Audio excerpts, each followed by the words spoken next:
Hello everyone, in this video I'm going to show you how to add an email subscription in WordPress site. So for this you have to simply go to the start button, then simply type in the Chrome or the preferable browser that you'd like to use, then simply it will take you to the browser.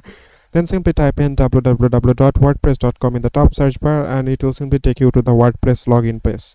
And then you have to simply put in your login credentials there, and after that it will simply take you to this page. And then what you need to do is you have to navigate to the settings option in the left hand side. Here you can see then the settings option, and here you have to simply click on the newsletter in the below option. Here you can see the newsletter. You have to just simply click on it and it will simply take you to this page here in the newsletter settings here. And what you need to do is in the home page and the post option here you have to just simply turn on the subscription overlay on home page, and then you have to just simply click on save settings, and after that your email or your email subscription will be added to your WordPress site. So it is as simple as that, guys. Thank you very much for watching this video.